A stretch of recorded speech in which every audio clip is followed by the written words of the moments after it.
जय गुरुदेवाय नमः। जय श्री कृष्ण। आज हम आपको श्रीमद् भागवत रहस्य 8वां अध्याय आपको सुनाएंगे। हरि तुम हरि जन की भी द्रौपदी की लाज राखी, तुम बढ़ायो चीर। भगत कारण रूप निर्हरि धर्यो आप शरीर। हिरण्यकश्यप मार लीना धर्यो नहीं धीर। घुड़ते गजराज राख्यो कियो बाहर नीर। दासी मीरा लाल गिरधर दुख जहाँ तय पीर। प्रथम स्कंद में शिष्यों के अधिकार का वर्णन किया गया है। अधिकार के बिना ज्ञान शोभित नहीं होता। अंधकारी मनुष्य ज्ञान का दुरुपयोग करता है। दूसरे स्कंद में ज्ञान का उपदेश दिया गया है, जिसमें मनुष्य मात्र का क्या कर्तव्य है। दूसरे स्कंद में ज्ञान का उपदेश दिया गया है, जिसमें मनुष्य मात्र का क्या कर्तव्य है, यह वर्णित किया गया है। यह मानव शरीर मनुष्य को भोगने के लिए नहीं, अपितु प्रभु की आराधना करके प्रभु को प्राप्त करने के लिए मिला है। तृतीय स्कंद में ज्ञान को जीवन में किस प्रकार उतारा जाए, इसका वर्णन है। इस ज्ञान को जीवन में चरितार्थ करने वाले मनुष्य के चारों पुरुषार्थ सिद्ध होते हैं। इस स्कंद में चारों पुरुषार्थों का वर्णन किया गया है। पांचवें स्कंद में ज्ञानी और भागवत परमहंसों के लक्षण बताए गए हैं। सबके स्वामी केवल एकमात्र परम पिता परमात्मा है। तत्पश्चात छठे स्कंद में पुष्टि कथा का वर्णन है। जीव पर परमात्मा कृपा करते हैं। जीव के पापों से उन्हें कोई सरोकार नहीं है। ईश्वर निरक्षेप रहकर भी ही कृपा करते हैं। यदि मनुष्य अपने द्वारा किए गए पापों का स्मरण करे तो उसको ज्ञात होगा कि जो कुछ भी उसे मिला है वह उसके योग्य ही नहीं है। जब जीव का जन्म होता है तब तक शुद्ध आत्मा होती है, पर जैसे जैसे उसमें समझ आती जाती है वह झूठ बोलने लगता है।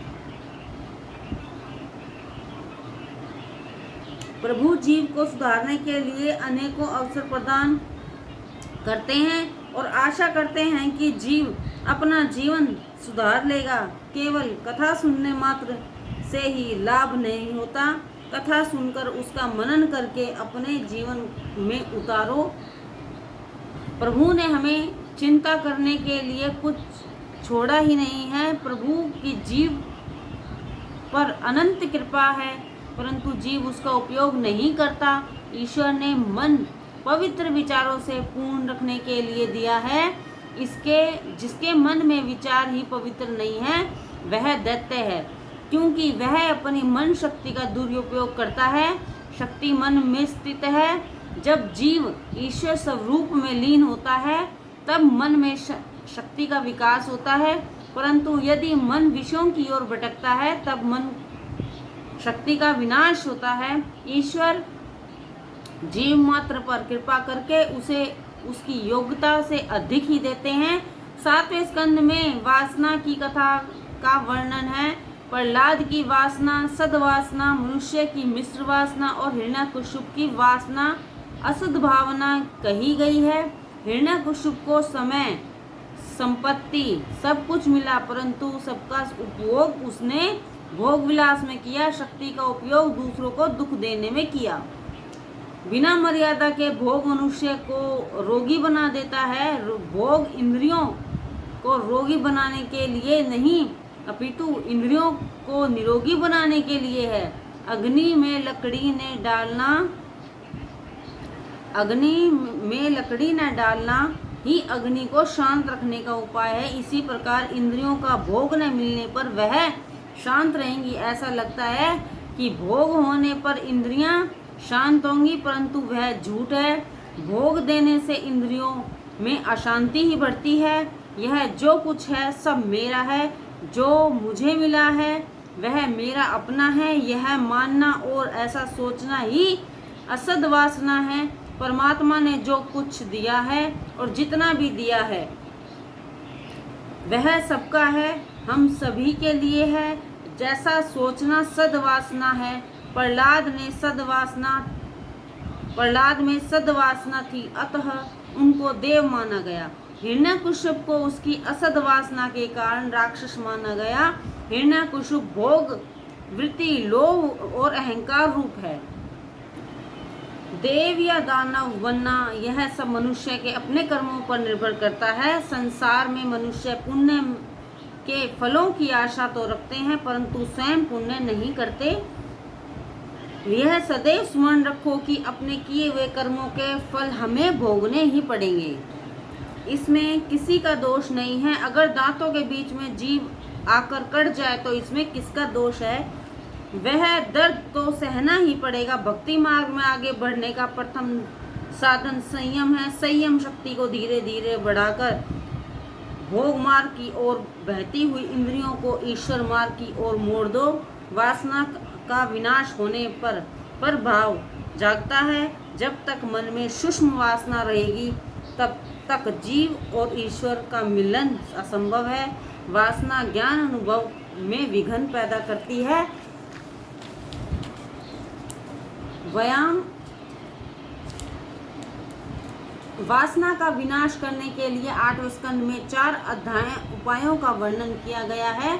जीव जब ईश्वर से दूर रहता है तब वासना जागती है। सतत हरिस्मरण करने की आदत डालने से वासना का विनाश होगा।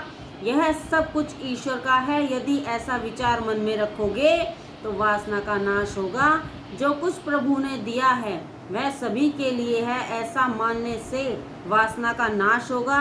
यह संपत्ति मेरी है, यह धन मेरा है, ऐसा सोचने से वासना बढ़ती है। जीव लक्ष्मी का स्वामी कभी नहीं बन सकता, वह तो लक्ष्मी का पुत्र है। बालक बनने से जो आनंद प्राप्त होता है वह स्वामी होने से नहीं मिलता। भागवत का फल रास लीला है। जीव को श्री कृष्ण से मिलना है। एक बार जीव जब श्री कृष्ण से मिलता है तो वह उनसे अलग रहना ही नहीं चाहता। रासलीला में उसी का प्रवेश मिलता है, उसी को प्रवेश मिलता है जिसने वासना का नाश कर लिया हो। अनेक जन्मों की मन में भरी हुई वासना अनेक प्रकार से दुख देती है, फिर भी प्राणी उसको नहीं छोड़ता। जब तक वासना के प्रति आकर्षण होगा तब तक वासना नष्ट नहीं होगी। बार बार मन में यह संकल्प करो कि मुझे प्रभु से मिलना है। यदि 2 आत्माएं जब मिलती हैं तो उनके मिलन में कितना आनंद प्राप्त होता है। तो सबके प्राण सूक्ष्म रूप से जिन परमात्मा में वास करते हैं उस परमात्मा से मिलते समय कितना आनंद आएगा। यही विचार करते रहो कि मुझे प्रभु से मिलना है। मन को जो दुष्ट संस्कार मिले हुए हैं उनको दूर करने के लिए सत्संग करना आवश्यक है। मनुष्य जैसा बार बार बोलता है वह स्वयं वैसा ही बनता है।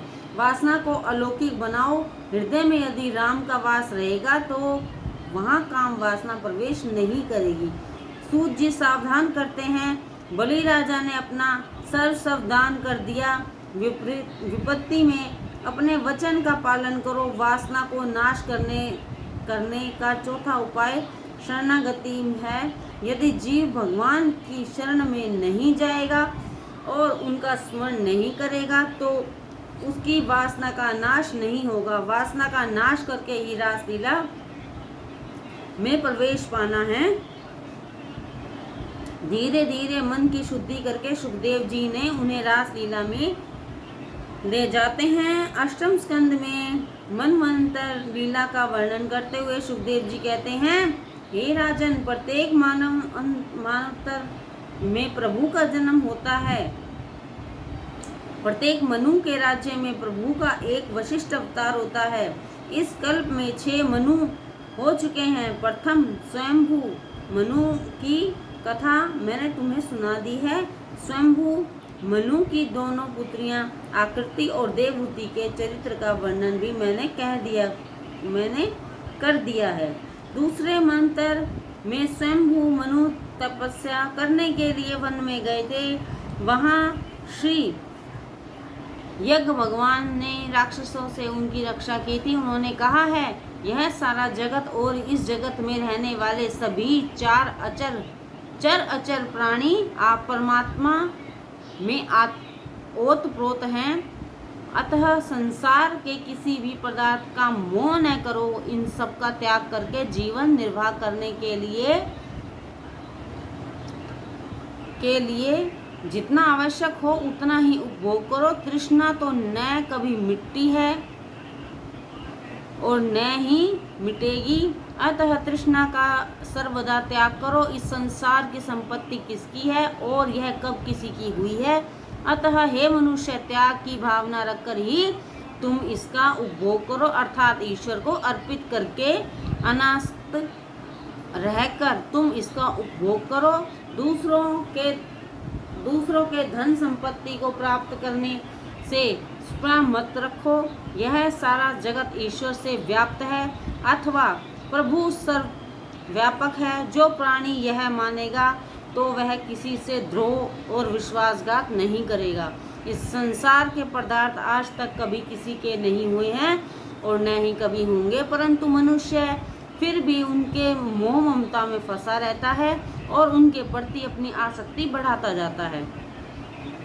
ऋषि मुनि भी मोक्ष प्राप्त करने के लिए पहले सत्कर्म करते हैं। सत्कर्म करने वाले प्राणी भी निष्काम भाव को प्राप्त करते हैं। कर्म तो ईश्वर को भी करने पड़ते हैं, परंतु वे किसी भी कर्म में आसक्त नहीं होते हैं, अपितु अनासक्त रहते हुए कर्म करते हैं। रामकृष्ण आदि अवतार धारण करके मनुष्य को श्रेष्ठ आचरणों का मार्ग दिखाने के लिए भगवान ने सत्कर्म किए हैं।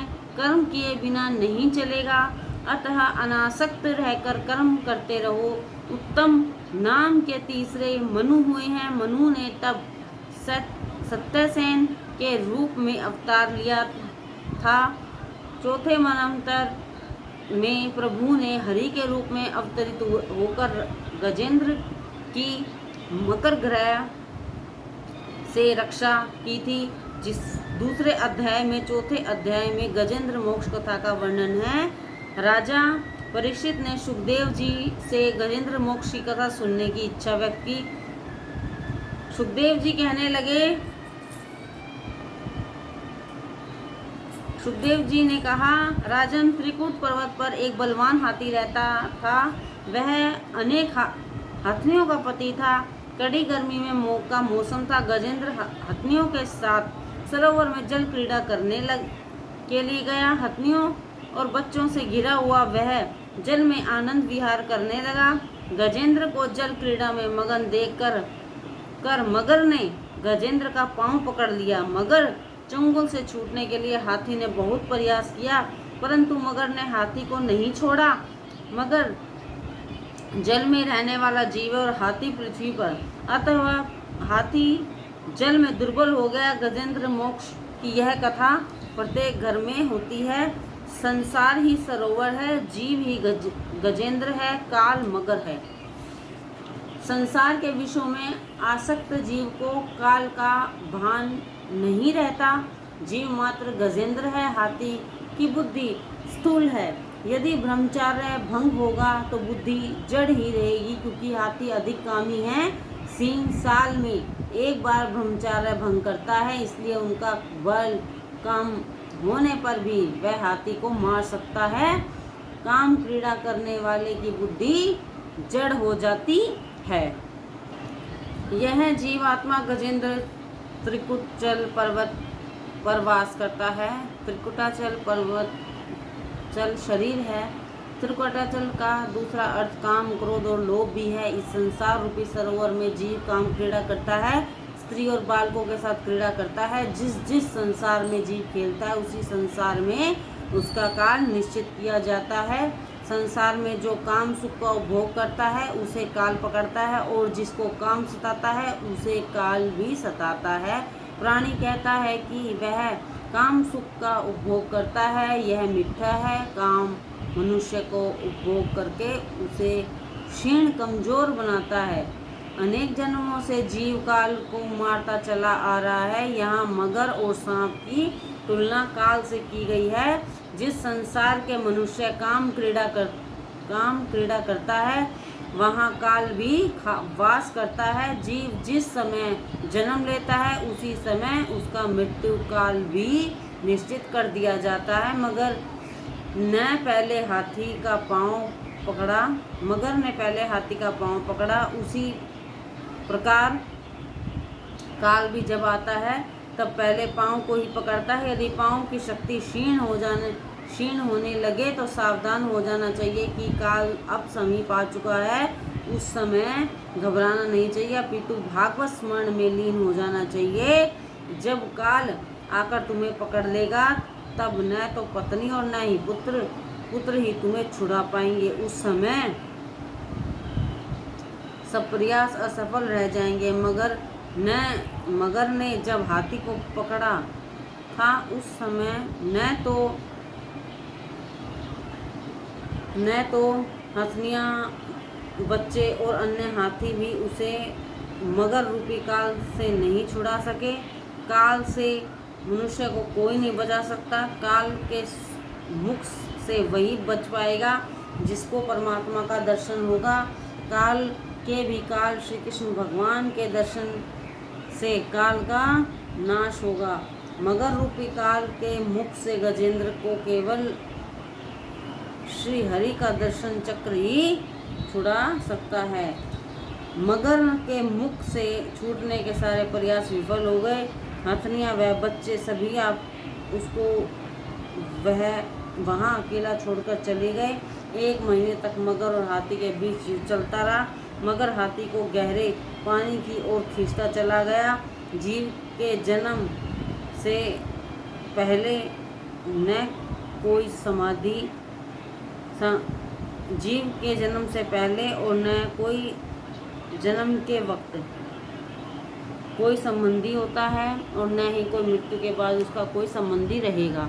फिर भी इस जन्म और मृत्यु के बीच के समय में जीव को एक दूसरे के बिना चैन नहीं मिलता, परंतु इस अंतकाल में कोई संबंध काम नहीं आता। अतः प्राणी की कामना यही होनी चाहिए कि उसे प्रभु के बिना एक पल भी चैन ना मिले। गजेंद्र अब अकेला रह गया। सब उसे छोड़कर चले गए थे। जीव भी जब अकेला हो जाता है तब उसका ज्ञान जागृत होता है, अर्थात जब जेब में पैसा न हो तब ज्ञान जागृत होता है और वह ईश्वर का आश्रय लेता है, क्योंकि निर्बल के बल प्रभु श्री राम हैं। द्रौपदी ने भी जब एक साड़ी का आंचल पकड़ा हुआ था तब तक प्रभु श्री कृष्ण भी वहाँ नहीं आए थे। प्रभु संपूर्ण समर्पण और वह संपूर्ण प्रेम चाहते हैं। जीव ईश्वर को बहुत ही अल्प मात्रा में प्रेम देता है, अतः ईश्वर नहीं आते। मगर से युद्ध करते करते गजेंद्र निराधार हो गया। उसे विश्वास हो चुका था कि अब मेरा कोई नहीं है। मनुष्य जब दुख से व्याकुल होता है तो परमात्मा को पुकारता है। हर रोज गजेंद्र मोक्ष का पाठ करना बहुत ज़रूरी है। यदि कोई वृद्ध बीमार पड़ जाए और अधिक समय बीत जाए तो सब यही कामना करते हैं कि अब उसकी मृत्यु हो जाए तो ही हम सबके लिए अच्छा है। बेटा छुट्टी लेकर आए और पिता की बीमारी बढ़ती ही जाए तो वह कहता है कि मेरी छुट्टियां ख़त्म हो गई हैं, मैं वापस जा रहा हूँ, मृत्यु हो जाए तो खबर कर देना।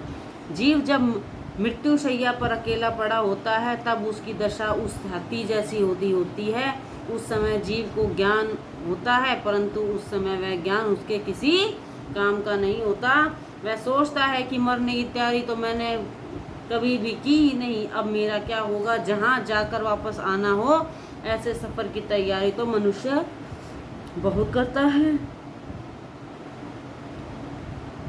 परंतु जहाँ जाकर कभी वापस नहीं आया जा सकता ऐसे सफ़र की वह कुछ तैयारी नहीं करता। प्रभु को प्रसन्न करोगे तो तभी तुम्हारा बेड़ा पार होगा।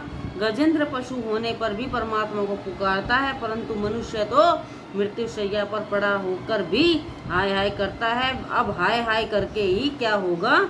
जब गजेंद्र का यकीन हो गया कि अब मेरा प्रभु के सिवा कोई नहीं है, ईश्वर के बिना यह है जीवन निराधार है, अंत काल में कोई साथ नहीं देता, जिनके लिए सारा जीवन का भोग दिया है वे भी छोड़कर चले जाते हैं। अंतकाल में भी जीव को पछतावा होता है। अंत समय में हाय हाय करने की अपेक्षा अभी से श्री हरि नाम का स्मरण करना शुरू कर दो तो अतः समय में श्री हरि ही याद आएंगे।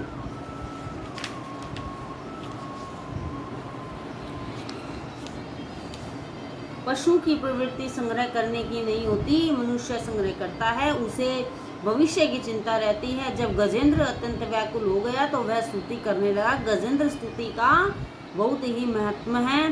संसारिक जीवों को भी गजेंद्र की भांति नित्य श्री हरि की स्तुति करनी चाहिए। इस प्रकार स्तुति करने से अज्ञान का नाश होकर मरण सुधरता है।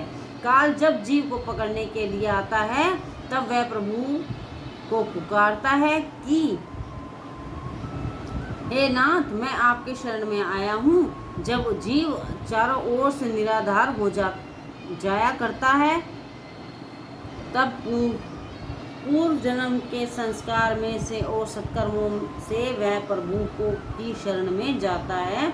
गजेंद्र स्तुति करता है। भिन्न भिन्न रूपों में लीला करने वाले अभिनेता के वास्तविक स्वरूप को जिस प्रकार साधारण दर्शक नहीं जान सकता, उसी प्रकार सत्व प्रधान देवता या ऋषि भी तुम्हारे स्वरूप को नहीं जान सके तो सामान्य मनुष्य तुमको कैसे पहचान सकेंगे? तुम्हारे स्वरूप का वर्णन कैसे कर सकोगे?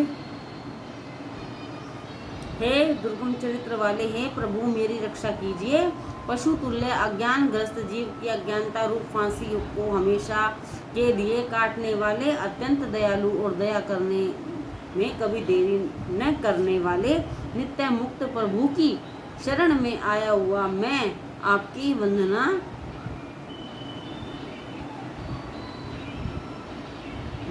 वंदना करता हूँ। आपने अपने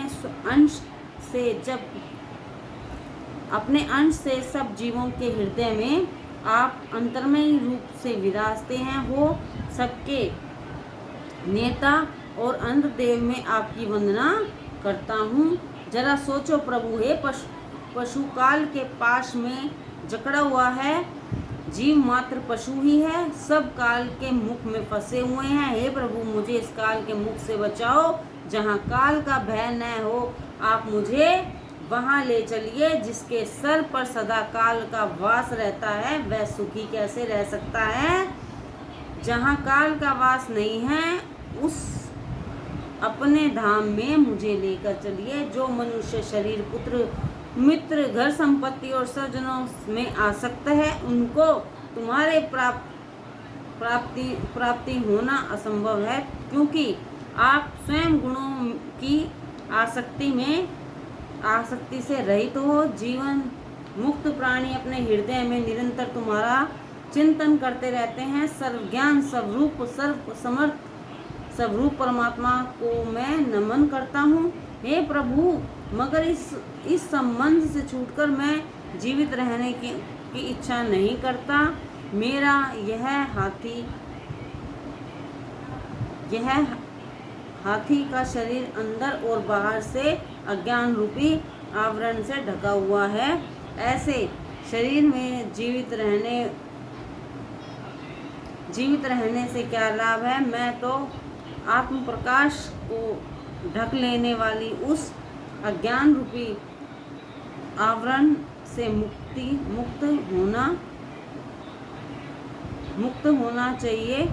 मुक्त होना चाहता है कि जिसका कालक्रम से समतः नाश नहीं होता। उस अज्ञान आचरण का नाश तो केवल आपकी कृपा अथवा तत्व ज्ञान से होता है। हे नाथ, मुझ पर दया करो। शरणागत की रक्षा करने वाले हे प्रभु, मेरी रक्षा करो, मैं आपकी शरण में आया हूँ। गजेंद्र इस प्रकार दुख से द्रवित होकर श्री हरि की स्तुति करता है। बड़े बड़े महात्मा गजेंद्र मोक्ष का पाठ करते हैं।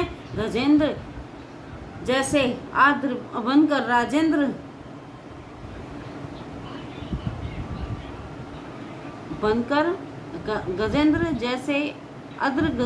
बनकर गजेंद्र व्याप्त है। इस स्तुति का नियम पाठ करोगे तो अंतकाल में परमात्मा लेने आएंगे। प्रातःकाल पवित्र होकर जो भी प्राणी भगवान को गजेंद्र स्तुति का पाठ करता है उसको बुद्धि अंतकाल में भी निर्मल बनी रहती है। अंतकाल में भी ऐसे श्री हरि का स्मरण रहता है। इस स्तुति का पाठ मनुष्य को संकट मुक्त करता है। यह स्तुति बुरे सपने नहीं सताते। अंतकाल में जीव अत्यंत दुखी होता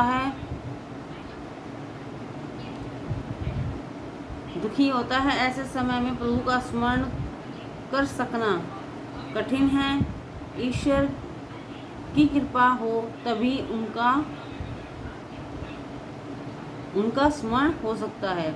इसलिए यदि हो सके तो प्रतिदिन गजेंद्र स्तुति का पाठ करो। मत्स्यावतार चरित्र का पाठ करो। मध्य रात्रि को राम पंचधाई का पाठ करो। ऐसा करने से प्रभु की कृपा से काम तुम्हें नहीं सताएंगे। गजेंद्र प्रार्थना कर रहा है, हे प्रभु अब तो मुझे अविनाशी दिव्य शरीर दीजिए। यमुना महारानी की कृपा से अलौकिक शरीर